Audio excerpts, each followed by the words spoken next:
everyone. You may have noticed that this is not, in fact, us talking about Lysistrata Jones. So, long story short, our team has been bonkers busy with a bunch of different creative projects that you'll hear about today, and we decided we wanted something that was a little bit easier on our brains. So don't worry, if you were looking forward to us talking about the show, we will get to it eventually, but until then, enjoy today's episode on disaster.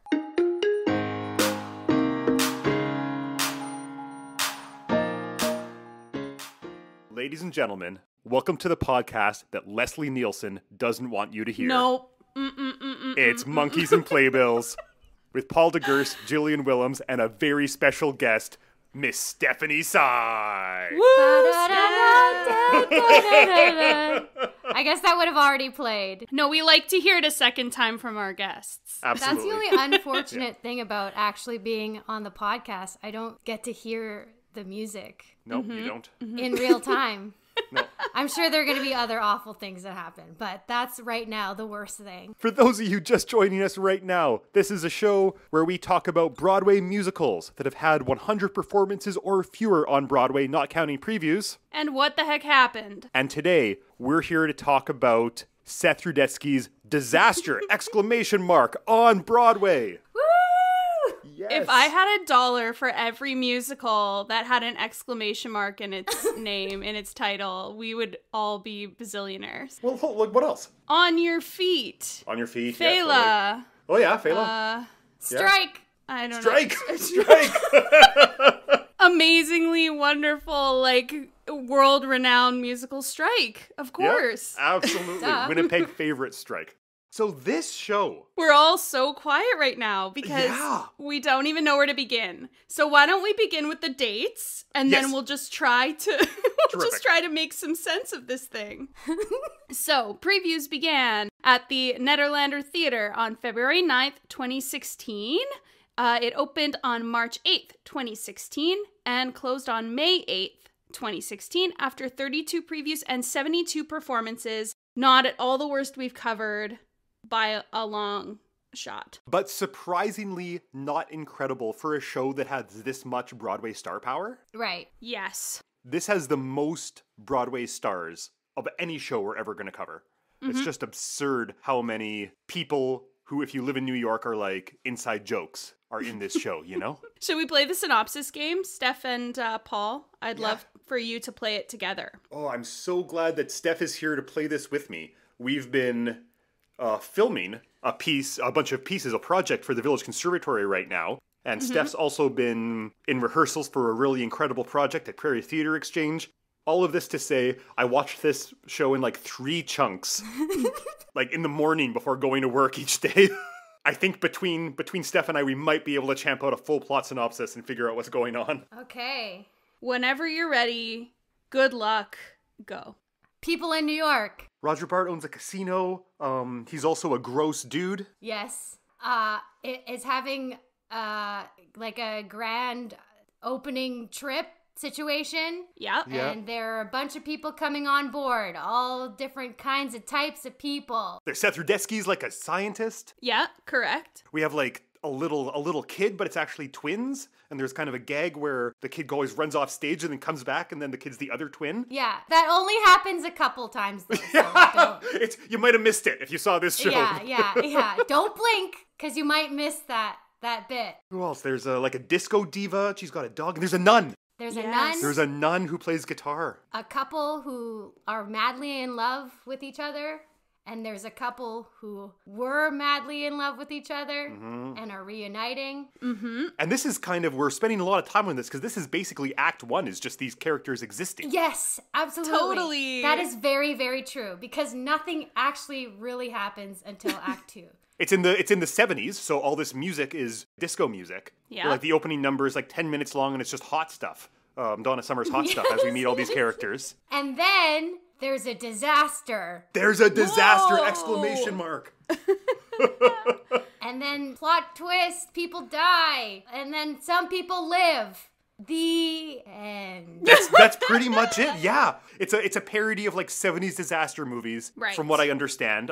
That's not a genre that I'm super familiar with. It's a parody, much like Airplane, which I referenced at the beginning, is a parody of disaster movies. Right. And from what I understand, this one's especially a parody of the Poseidon Adventure. Yeah, I think that's correct. So that's disaster. I don't know what I expected, but it wasn't this. I don't know what we missed. Like, there's Adam Pascal from Rent. He's like a waiter. Cater waiter. He's a cater waiter. And Seth Rudetsky, who's like the big mover and shaker behind this show, is a scientist. Oh, there's the lounge singer lady, who's the mom of the twins. Yes, who is the lounge singer on the cruise. She just doesn't have it together. I mean, no one does. I think that's her storyline. It's important that everyone know this, because as we discuss, we're not going to be discussing plot or structure or anything, because that's pointless. Right. We're going to be discussing this show is a series of gags. Yeah. Yes. And songs. Okay, so we got Roger Bart, who plays Tony, who is the creepy guy, right? We should do this. We have Roger Bart and Roger from Rent, so we should be careful. Oh, yes. Yep.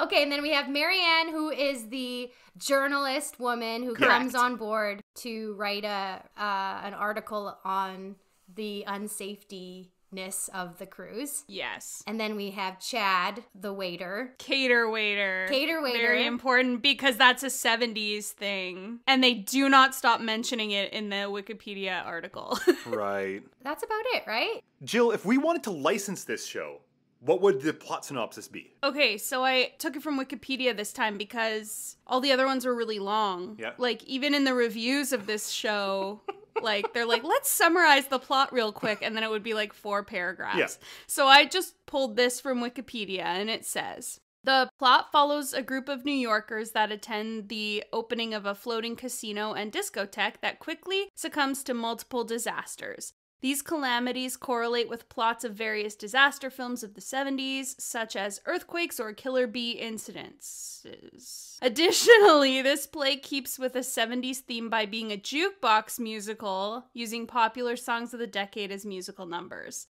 So this does not go into any of the characters, because I think in order to do that, we have to acknowledge, like, how much work it is to, like, actually follow every single storyline. Yeah. And this is something I'm sure we'll talk about when we talk about the book. So let's talk about production history and give a little bit of context for this very, very bizarre piece of Broadway history. I love it. Let's do it.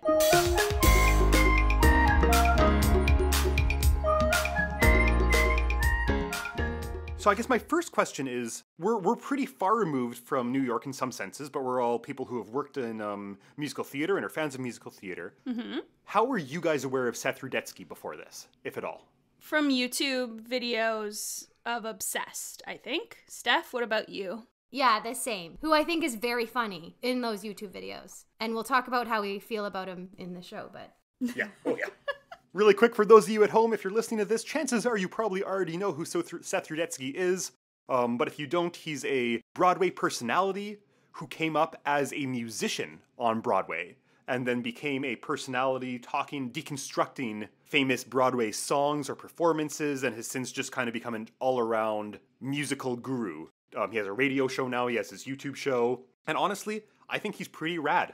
Mm. His critiques and deconstructions are intelligent without being boring. I think he's usually very informed when he's talking about things and is still entertaining. And I think the work that he does as far as promoting Broadway as an art form is A+ stuff. I'm a big fan. Mm-hmm. I agree. Well, now that you said all those good things. Well, this, yeah. Wah, wah. So this is context for the creation of this show, because this show was created initially. Seth Rudetsky was approached to create something for a non-for-profit benefit, a benefit for a not-for-profit organization. Right, yeah. And he was like, oh, I always used to joke with a buddy of mine in college about doing a musical about disaster movies. Maybe I'll take some of those ideas and pull that together. So we pulled together this series of performances for a benefit. And they were like, that was really funny. That went over really well. Let's put this up for a week off Broadway in like a 90-seat house. Mm-hmm. And they did. And everyone was like, that was awesome. Let's put this up off Broadway and run it for a while. And they did, and everyone was like, this is great. At this point, Seth Rudetsky is a pretty big deal, so people are coming to see the funny YouTube guy and see his show. Mm-hmm. And they were like, this is such a big success. let's grab all my famous Broadway buds and put it on Broadway. I mean, it's a pretty smart idea. It makes sense on paper. On paper, it sounds like a brilliant idea. You can't argue with it. An off-Broadway, then 2 off-Broadway runs. 2 off-Broadway runs, totally. Yeah, one in 2012 and one in 2013. Then another benefit concert in Right. 2015. So by 2016, Seth Rudetsky's Disaster has been a pretty big part of the culture. Like, we have to assume, Yes. right? It's been... Sorry, when you word it like that, that's so funny. But yeah. Well, and he named it Disaster. So it's like, it's going to be successful just because he named it Disaster. So if it ended up being a disaster, then great. Mission accomplished. Mission accomplished. It's a smart move. It's a great move. We might as well say it out loud now. It's the kind of theater you would associate typically with dinner theater. Yeah. Oh, yeah. And so much so that it feels almost bizarre. This is what I mean when I say we haven't covered anything like this on the podcast before. If you were going to apply the same critical lens as we applied to Bonnie and Clyde last week or something, we would say this is a pile of shit. But you can't. It would be foolish to do that. Yeah. You can't apply the same critical lens because it's a different thing. That'd be like saying McDonald's sucks because it's not the keg. Right, sure. That's a good point. I also have a theory about how dinner theater was invented, and y'all can tell me if this sounds correct. Okay, go. So I had a feeling that the person who invented dinner theater was just like hanging out outside like a theater at some point and was like walking around like looking for their next gig. They're like, oh, what am I gonna do? Like, I really have to innovate and make something good. And then they saw some people like leaving a theater, and then they overheard someone say like, oh, if you're gonna take me to a show that bad, you gotta buy me dinner first. And then and then the person was like, oh, that's a great idea. We'll give them dinner while they watch the show, so they don't even know what they're watching. They don't even care because they're full. Let's dive into Disaster. Let's talk about the book.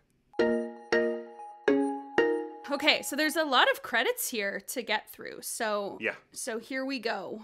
Book by Seth Rudetsky and Jack Plotnick. Concept by Seth Rudetsky and Drew Garaci. Additional material by Drew Garaci.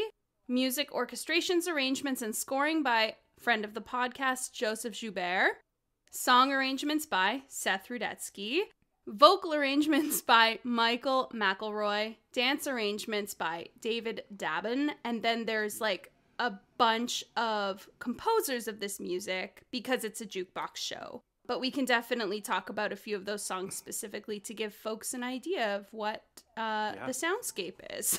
But let's start with the book. Like that additional material credit. Drew Garaci there, that's Seth Rudetsky's like college bud who he made this up with. Mm-hmm. So that's why he gets that credit. And then Jack Plotnick is the person who he ended up partnering with who actually brought this to fruition and directed it and everything. Yeah. Lots of cooks, let me tell ya. It is a goofy book. It is very goofy. That was a nice pause. That was so good. I had no idea what was going to happen. Okay, so Paul's adjective is goofy. Yeah. Steph, do you have an adjective for this book? Like any one word that you could use to like describe what this felt like? Oh my goodness. I mean, I would just do another like synonym of goofy. It would be like wacky. It is. Ooh, yeah. It's all very predictable too. Yeah. In a weird way. So it's not really wacky. It's fun. I would say fun. Oh wait, we're talking about the book. Because this is the thing. The production is fun, but I don't know if the book does it any favors. Yeah, you're honing in on this thing. This thing that even though this book is one of the most original components of it, it's like maybe the biggest challenge of the show. Mm-hmm. Okay. Yep. But I also thought it was hilarious, but not always because it was supposed to be. Yes. Oh my gosh, yes. Yeah. It's like, should I be laughing at this because it's genuinely written to be funny? Or am I laughing because, like, this person is trying to mine every ounce out of this line? Or am I laughing because it's just, like, what's happening? Beyond. Yeah. And I mean, ultimately, I don't think it really matters. Like, I'm sure if Seth, that's a good point. Whatever reason you're laughing was great. And I think actually probably was the intention of the entire musical. Like, even if you're laughing because it was just horrible at moments, that was the goal. Let's talk about a few specific instances. And there's one joke right off the top where Roger Bart, as a sleazy casino owner, is really enamored with a woman's breasts. And we were texting and we were like, oh, geez, this friggin' musical. Come on now. What do we get ourselves into here? Come on. But then that never happened again. Exactly. That's the bizarre thing. He's always enamored by women and the prospect of being with women. But that was just like, it was hot. It was a hot joke right off the press. Right at like the first like 30 seconds of the musical. Yeah. And you're, oh, okay, so this is what it's going to be. In general, this book gets better as it goes along. Yeah. Okay, I disagree. Oh, really? I think it gets worse. I think the first act, I'm like, yeah. And then the second act, I'm like, give me my bed. I want to sleep now. Yeah. That is the polar opposite of how I felt. Yes. I love it. Also, I didn't watch it on the same day. I did Act 1 one morning, Right. Act 2 the next morning. But Act 1, I was like, oh, this is like, it's got some funny bits, but it's a bit of a slog. And Act 2, I was like, ha, look at this, look at it go. Oh my God. So usually when we discuss book, we've also been discussing like this way the piece is structured, book in a broader Right, sense. right. So Yeah. my pitch for why I like Act 2 better is because in Act 2 we finally get to the disasters. Of Yes. The course. disasters only happen at the end of Act 1, and in Act 2 they're throwing around these mannequins as dead bodies. Someone's like stabbed on a slot machine thing, and they're singing a song and things like this. And this is absurd, and this is very bizarre and kind of gross. But it's, for me, that was when it was like, it clicked in for me, and I was like, oh, that's what this show is. Yeah, this is like the gross over the top show. All right, let's do it. This is like Evil Dead or something, you know? Yeah. But because of how long it took to get into that, I think it could be very confusing for a lot of people to try to follow that, because you have to stick with this play long enough to understand who everybody is, and then you get to the disasters, so the payoff comes so late that you're just like kind of waiting for the other shoe to drop. Yeah. But Steph, you felt the opposite. You were in for Act 1. I was in for those characters. That's the thing. I think, I'm starting to learn this more about myself, that I think that I have very cheap taste. I do. And really my criteria of something being entertaining is that it's funny, that it has good characters, or that the plot is really great, or that it's beautiful. It could be one of the four things. Usually the characters is number one for me. Like if I have good characters, then I can get through anything, really. And so that's why you loved this show, and especially Act 1, because Act 1's all character work and nothing else. Exactly. No plot, no beauty, just character work. Just characters. I'm fine with it. And I mean, obviously we'll get into music later, but it helps that the music is so great. Well, I was going to suggest that we put the music into the book, because otherwise the music's going to be like a 9 out of 10 or a 10 out of 10. Right. Because it's the best hits of the 70s, which was a great era for music. Yeah. So instead, let's discuss the music, then rate it all at once, because the music helps the book in a huge way. Yeah. The best decision this show ever made was being a jukebox musical. There's one thing that I want to bring up that Steph knows about me, but I don't know if our listeners know necessarily. I don't like the twins device in any like movies or musicals, like at all. Needless to say, I wasn't super thrilled about this sweet young actor having to play twins, but We'll save. I'll discuss this in the performances section, but I think there is a potential twist for the reason they chose this kid in specific. Oh, great. Oh, okay. Until then, though, we love the music. We don't like the twins, but the music helps. In my opinion, the music helps the book, especially in Act 1, whenever things start to drag a little long and you're like, wow, enough with the character work. They freaking throw on Knock on Wood or something. And I'm like, right, that's so true. yeah. Okay, but also on the music topic, and this actually might be a performance topic, but I was just thinking, first thing that I did was look up the soundtrack on Apple. And the first song is obviously the Act 1 Hot Stuff. And the first thing you hear is Adam Pascal.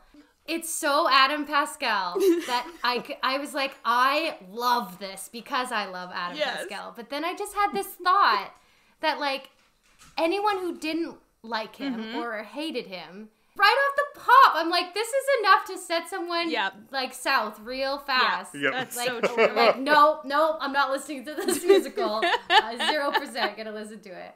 I will also say, these are some incredible songs. In general, the arrangements are like underwhelming at best. Yeah.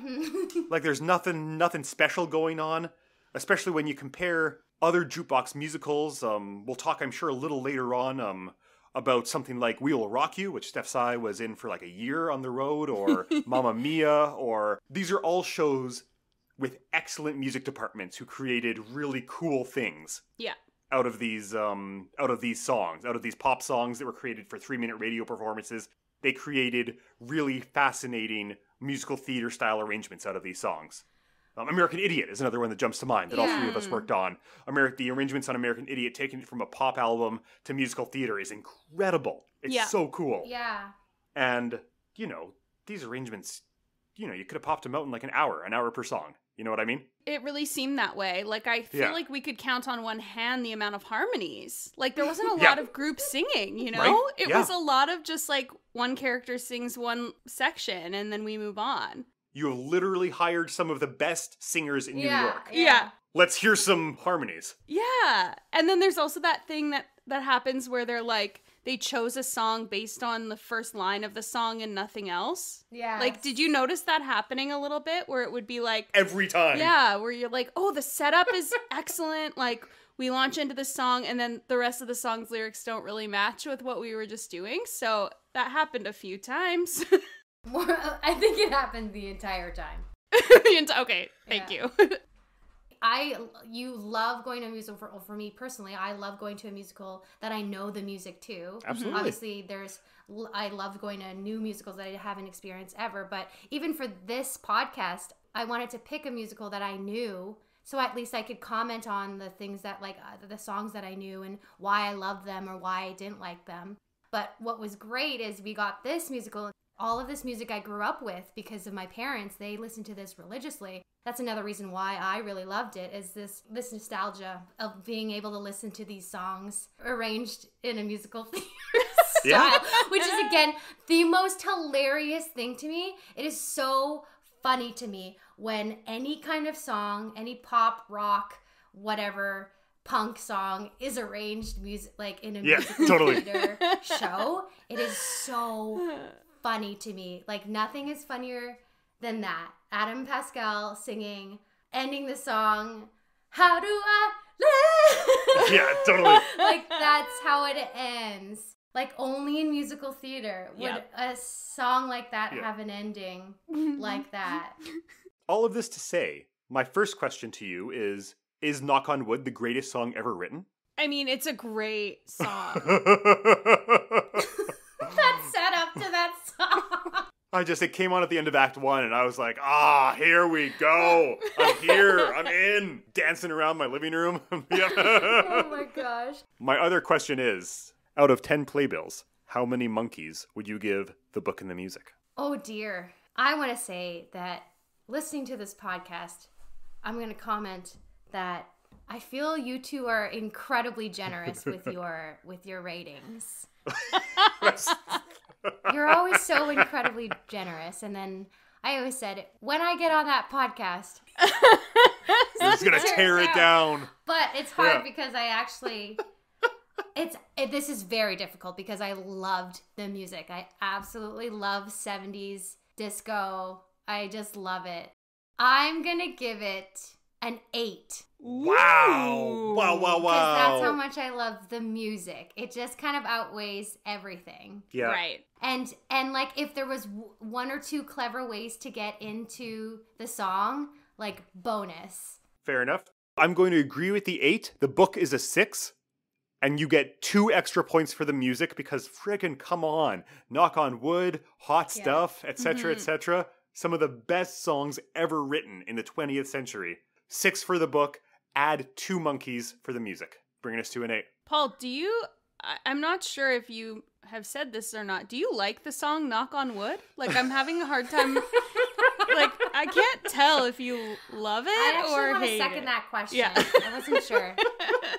Well, y'all are being so generous So I had originally put the book at a 5.5, and then now that we're doing it all together, it's definitely like a 7.5. Like nice. I have to add a lot because the music, like I can't help myself. Yeah. It's like a bag of potato chips. I open it and I eat the whole thing. So yes. Even if Adam Pascal is singing it, you know. And we're going to talk about Mr. Pascal. For now, though, let's talk about the direction.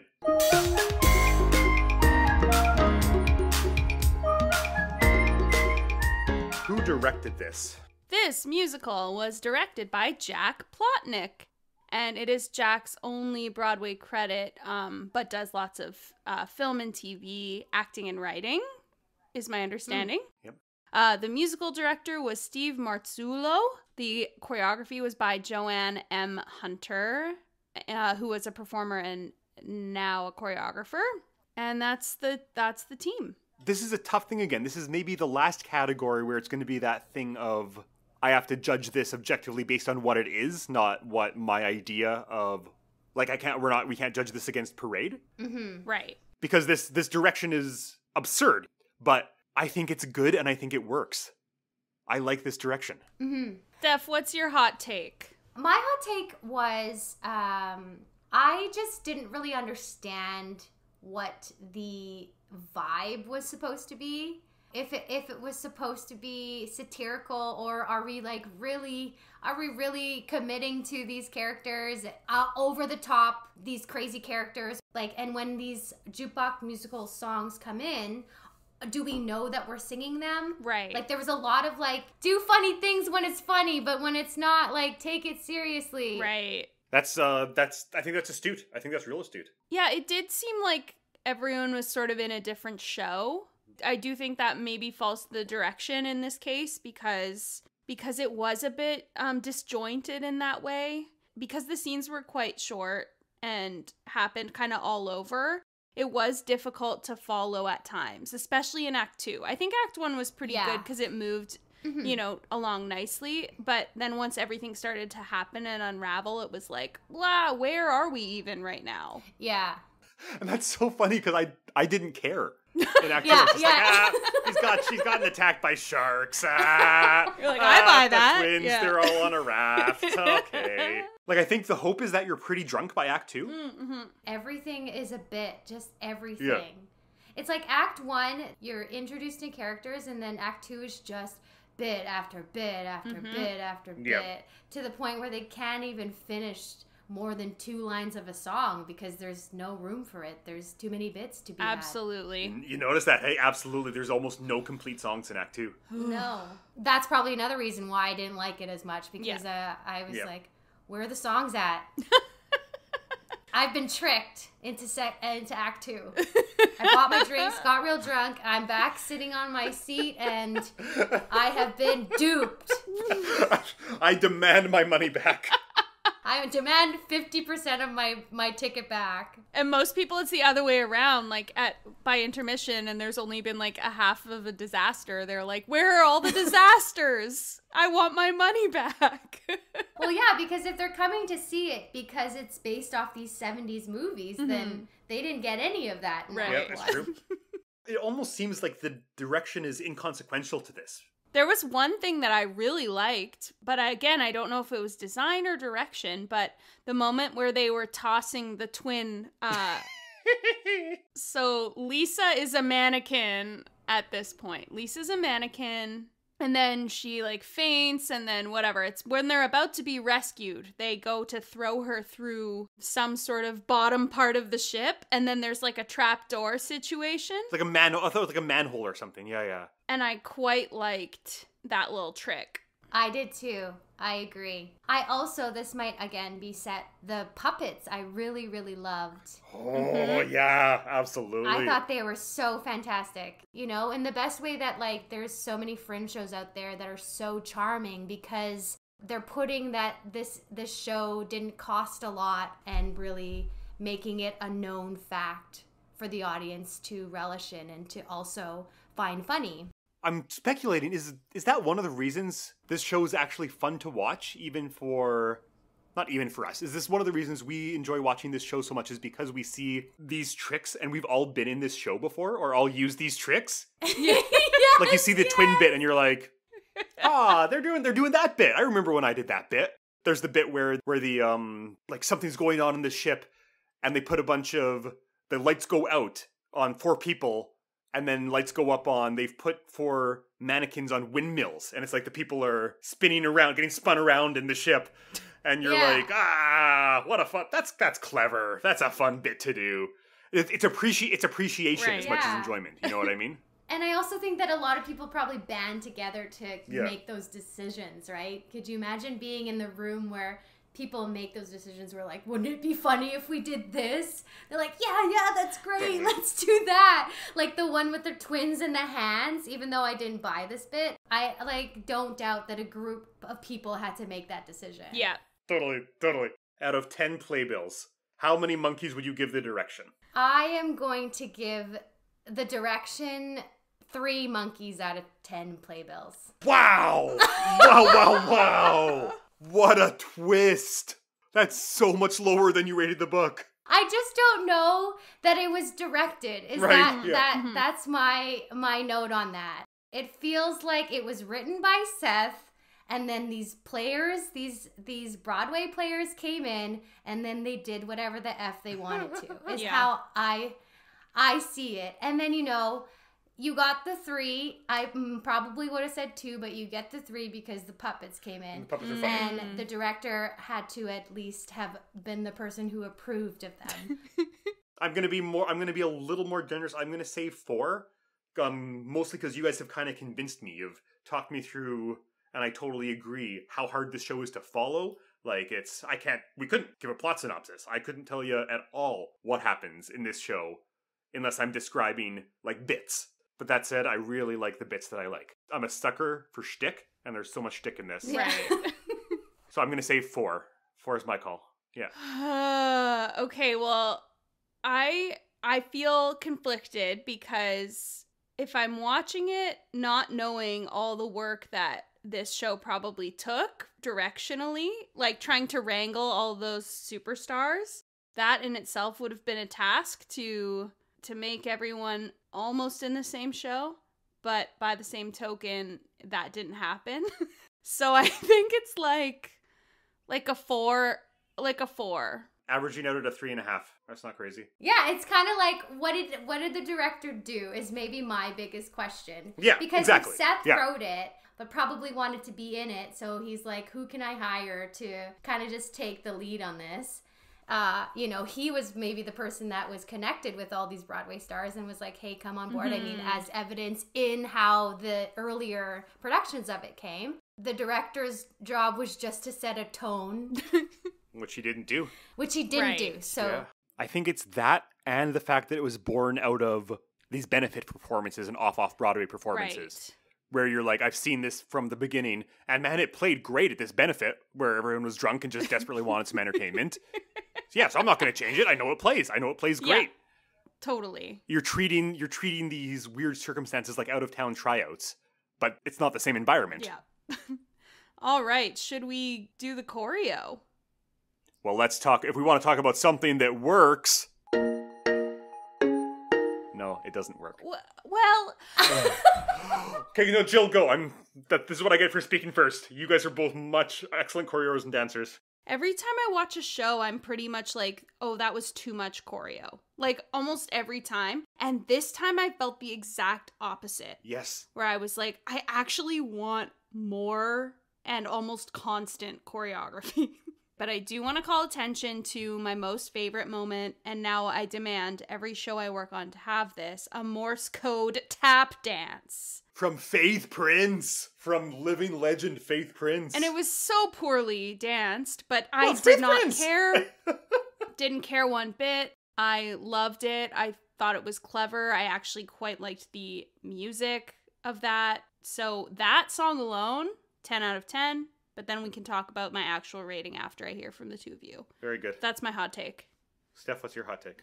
I agree agree and disagree with that. Very good. It just, come on. What are we dealing with here? Let's go. We need more choreo. Why did you decide on subtlety now? Why is this where you showed restraint? That's what I'm talking about, tone. It's like, what? Are you kidding me? Like, this is the show to do the choreo. Like, that's a director's job to be like, we need more choreo in that dance. I can't stand this, but I hate when choreo requires singers to do things that can't allow them to sing properly. Like, gyrating movements when they're singing is just so irresponsible. It's like, that choreographer needs to go to jail. Like, how dare you never ever make your singer do that? It's just so mean. Yeah. And it's like so not necessary. It's like, really, for her big note, she has to be doing that move. Like, she couldn't stop for a hot second to just sing that note. And then, it was particularly in the scene in this song Saturday Night, where the lounge performer is performing for the first time. Yeah. She's doing all these like gyrating moves while she's singing this song. She's like, no. And then during the ending of the song, she had all the ensemble dancers were doing like these kicks and these lifts in front of her. Right. And I was like, what is happening here? Why are we blocking the star singing the star song? I don't understand. It doesn't make any sense to me. Yeah. But let's not have any lifts anywhere else in the entire musical. Yeah, I couldn't agree more. I like irresponsible. I think that's very funny. It's an irresponsible thing to do. Y'all have said it all. More is more is the funny thing that at least has permeated the Winnipeg theater scene a lot as a slogan. And I wish more was more in this as far as choreo goes. Yeah. Like, if there's one relatively cheap showcase that you don't have to spend money on other than salaries. You know what I mean? It's not a big special effects budget. It's throwing people around. Yeah. Or whatever it is, like lifts and throws or crazy dances. That was severely missing for me, especially maybe this played better off Broadway. But now that you're moving it to the Broadway stage, put up your budget, hire 10 more dancers, and like have them throw each other around. I mean, in the second act, there wasn't a lot of songs for them to be dancing to, I guess. But even, like choreo could have been used in any of those little gags. Yeah. So, let's give it a rating. So, out of 10 Playbills, how many monkeys, Steph, do you give this choreo? We're going guest first all the time. Always. This time. Wow. Especially because she's been critical of our generosity, and I want to know. I want to know where she lands before I make my final judgment. The barometer of how of your rating. Okay.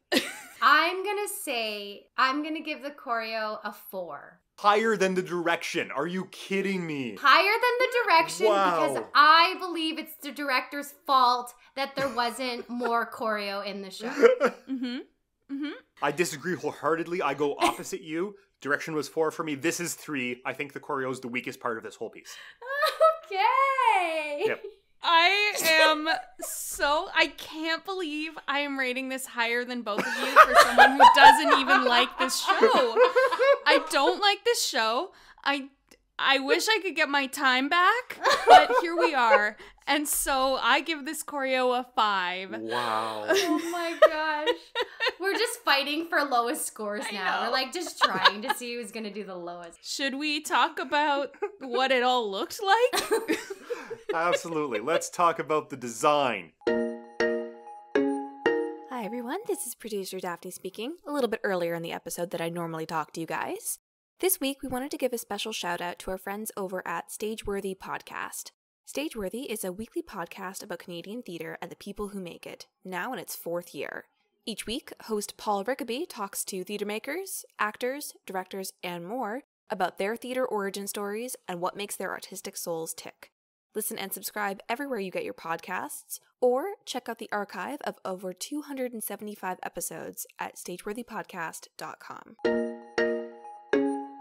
There are a lot of familiar names on this design team, so here we go. Scenic design by Tobin Ost, friend of the podcast from last episode, Bonnie and Clyde and Newsies. Costume design by William Ivy Long, also friend of the podcast and friend of Broadway, like has literally done everything. Busiest costume designer. Totally.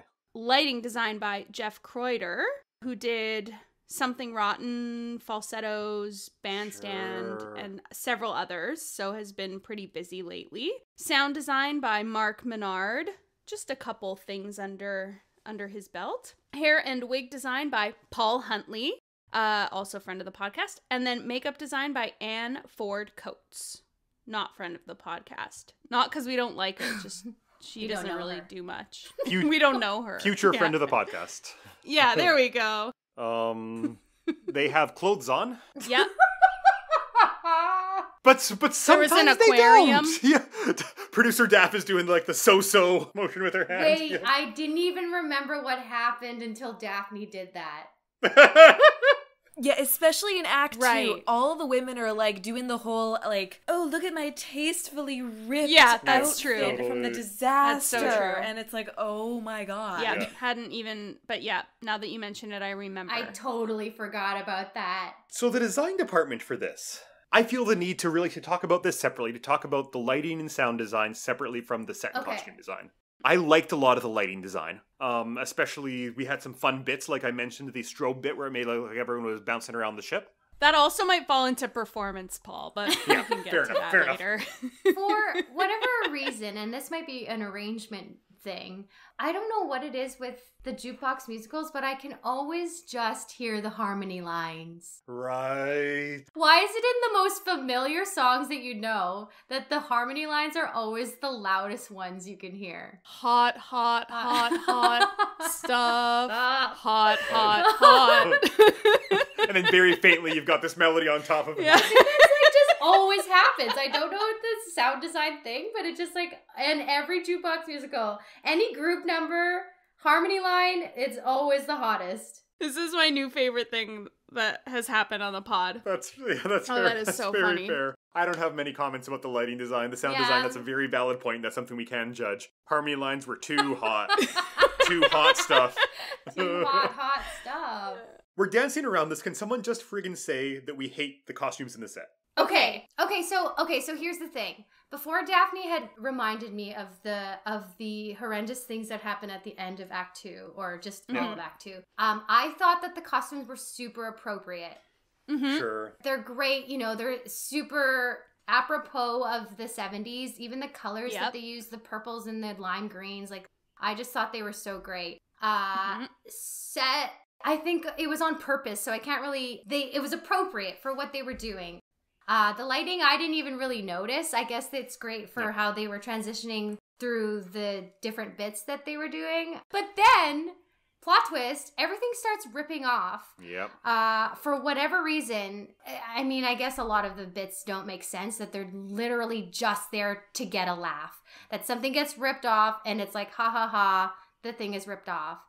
But it didn't do anything for me. Like the twin bit, at least there was like some kind of further plot thing that it was doing or something. It had some kind of purpose. But the ripping of the dresses were just like as cheap as it gets. I feel the exact same way, and maybe that falls under, does that fall under design, or does that fall under direction as well, right? Direction. That's a bad choice, Jack Plotnick. -1 monkey for you. Can we please make note on the record, we would like to retroactively change that rating to -1 playbill for promoting... I'll make a note of it. Yeah, thank you. Thank you. Misogyny in satire is still misogyny. Did you think there were enough feathers and sequins? Because I did not. I wanted more. And I honestly, did not think I would say that, but William Ivy Long, I just needed a few more feathers and a few more sequins. Mm-hmm. The other thing I wondered, as I'm hearing you or listening to the two of you talk about this, is I wonder how much of this design team was part of the off and the off-Broadway productions, because I think that set-wise, it played like an off-Broadway, which doesn't bother me, but in a Broadway theater setting, it doesn't really read. Mm-hmm. And so I'm just wondering if maybe there's something there. I'm sure William Ivy Long was only a part of the Broadway production, and you can tell because those costumes are so eye-catching and vibrant, right? It's right to the back of the house. But I don't know. I'm kind of wondering if it has something to do with that. This is this big challenge I think this musical faced. I watched both a Broadway sizzle and an off-Broadway sizzle reel. Yeah. And the off-Broadway sizzle reel looks great.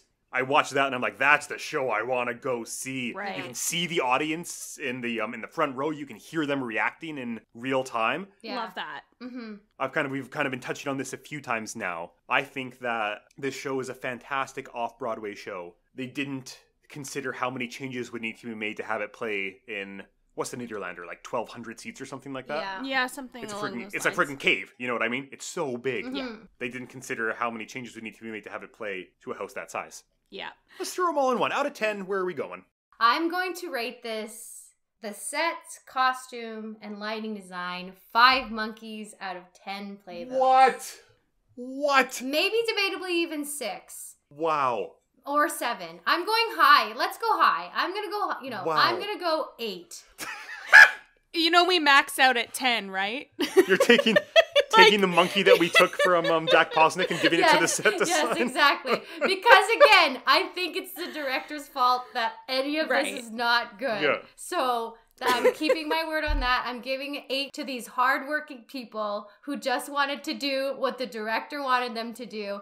I will stick with 8. I'm a sucker for giving respect to the hardworking journeymen who work on shows. Mm-hmm. So I'm gonna say 6, which is higher than I thought, because you convinced me to add an extra. I'm gonna go 6. I land at a 6. But now I'm so excited because I want to talk about the performances.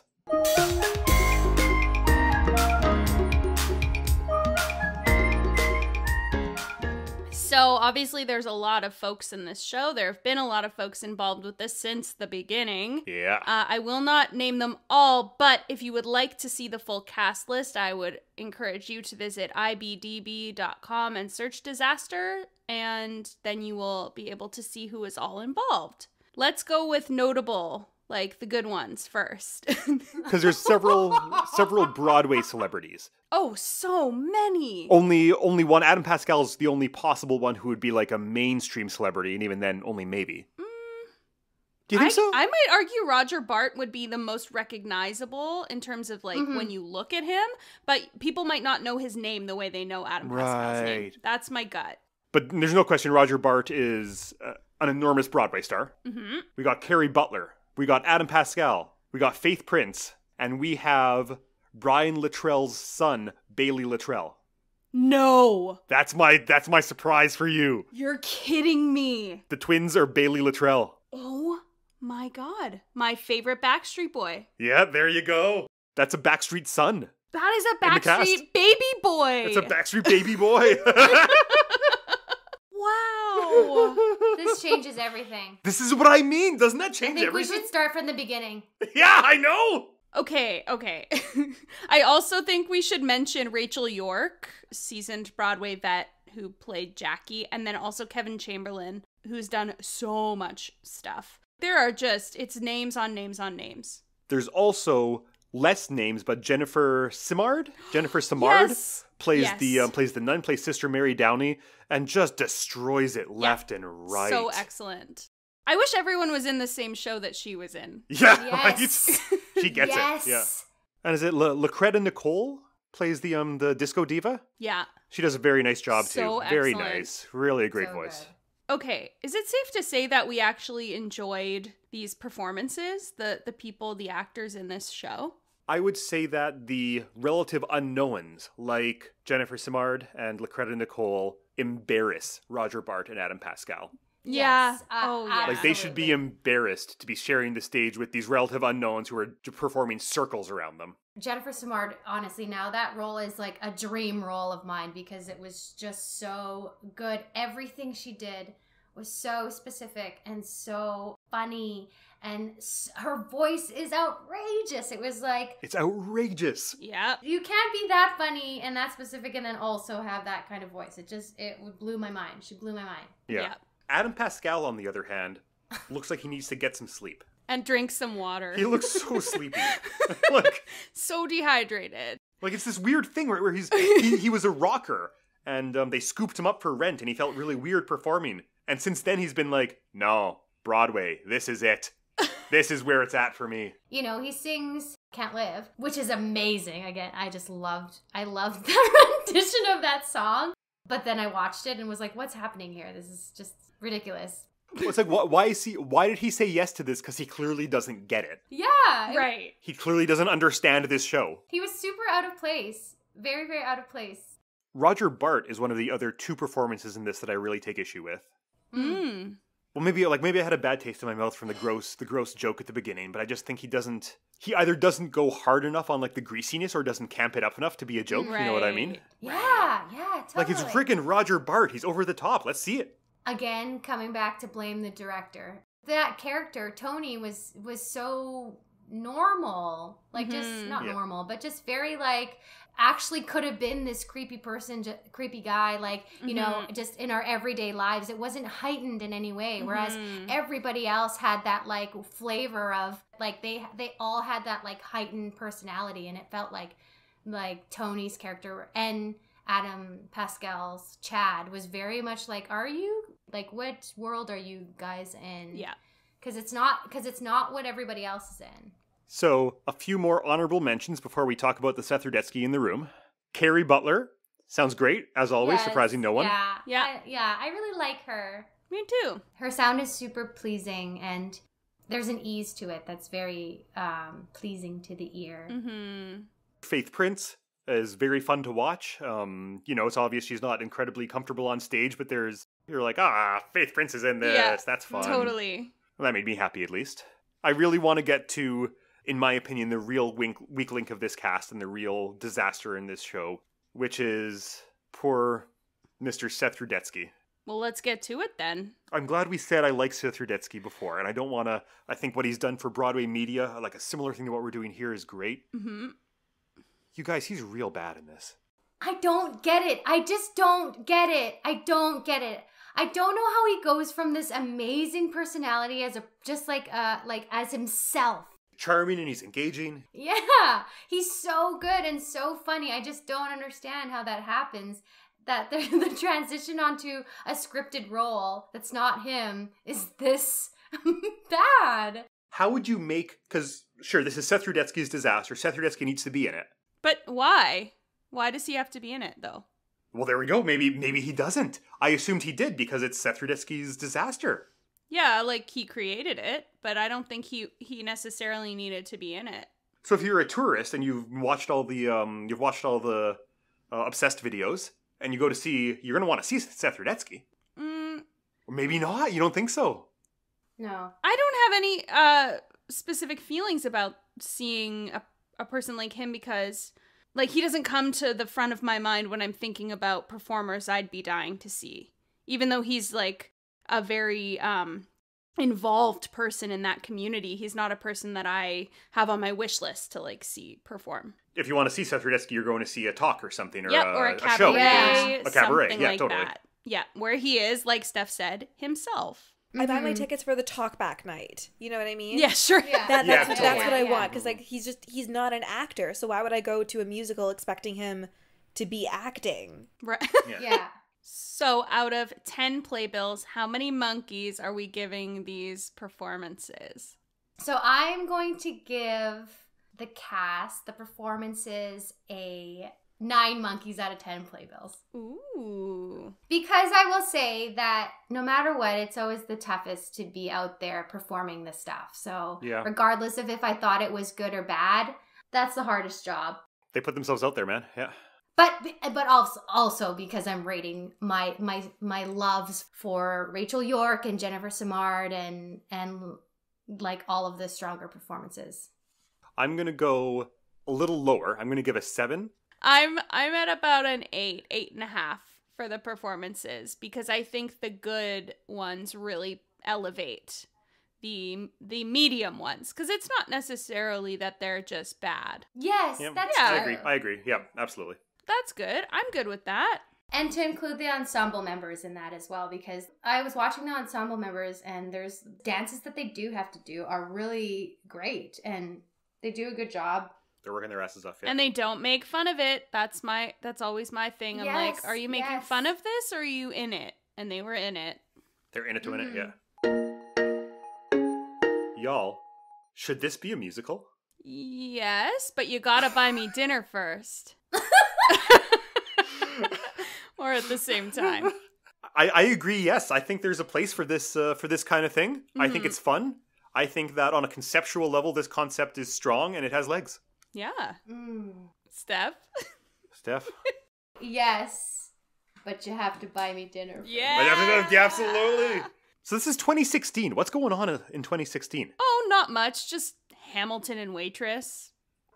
Oh, is that year? Are you serious? This is the... Okay. And like Color Purple revival? Color Purple revival, She Loves Me revival. Like, this is another year that, to me, I think some things got missed because Hamilton was finally in its eligible Tony year. And so was Waitress. And both of those just ended up being, like, sweeps, essentially.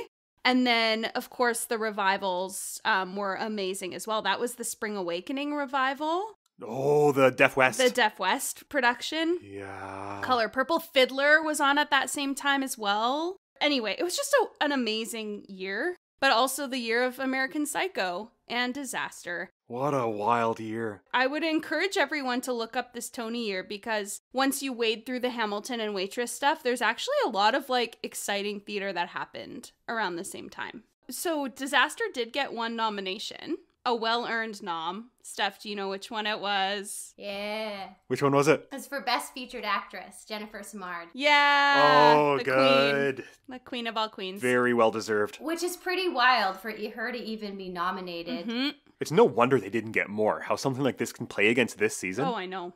Unless I'm misremembering the timeline, the Tony noms came down. They posted closing like the same day. Oh, they must have because they closed early May and noms usually go out around that time. Like it was like they were holding on specifically to see what the noms would be like. And as soon as they were nothing, they posted closing. That's really sad. Yeah. But anyway, it's a wild Tony year, an exciting Tony year. No wonder I missed Disaster is what I'm trying to say. Right. Oh yeah, and Disaster did not perform, in case you were wondering. But if they did, what number would they have done? Excellent Great question. The Morse code number. Knock on wood. Knock on wood. Okay, probably. The Morse code number is just for me. It's that time of the evening when we have to make a choice. We have three choices. Three choices stand before us. This is the way it has to be. Is Disaster on Broadway a flop? Is it a secret bop? Or do we need to make it stop? Paul, why don't you go first? I think this is a secret bop. Oh. I don't think this show was right for Broadway. Yeah. And I think they made a lot of mistakes having it on Broadway, but the show itself, I think, is fun and dumb, and the right production could be a friggin' blast, and I'd like to work on it. And by your logic, I actually agree, in the sense that I don't want it to not exist. Like, I don't think it's that bad. I don't think it's a make it stop. I don't know if I'm in the full bop camp, but this Broadway production was a flop. Yep, totally. This Broadway production is a flop. But the show feels like a bop. Okay, Steph, go for it. Well, I knew what my answer was coming into this podcast, and this is a secret bop. Secret bop! Yes, I agree. I absolutely agree. It absolutely is. And also, there's just so many entertaining aspects of the show.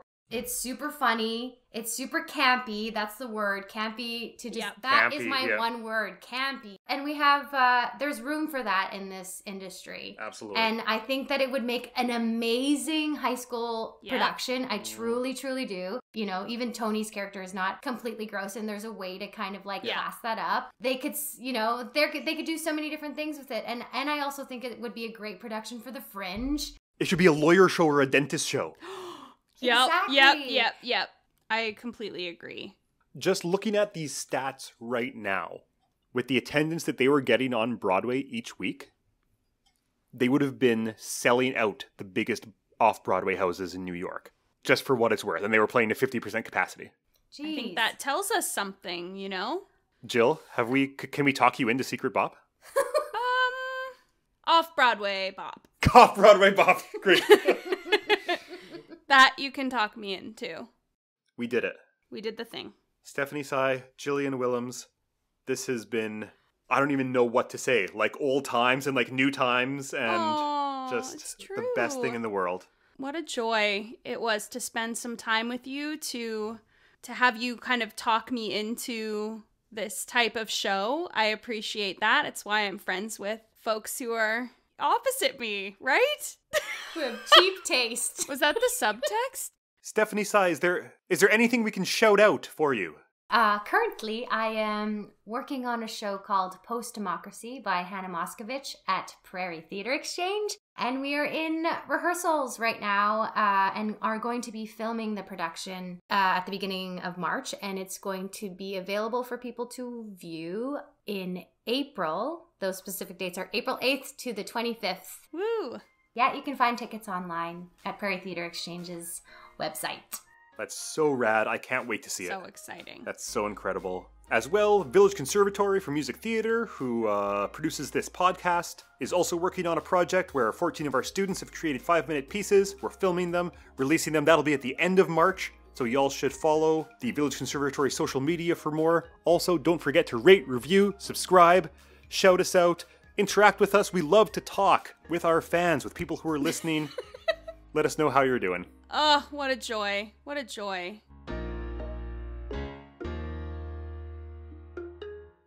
Hi everyone, this is producer Daphne speaking. Thank you all so much for listening to Monkeys and Playbills, the show where we take a look at Broadway musicals that had 100 performances or fewer before closing.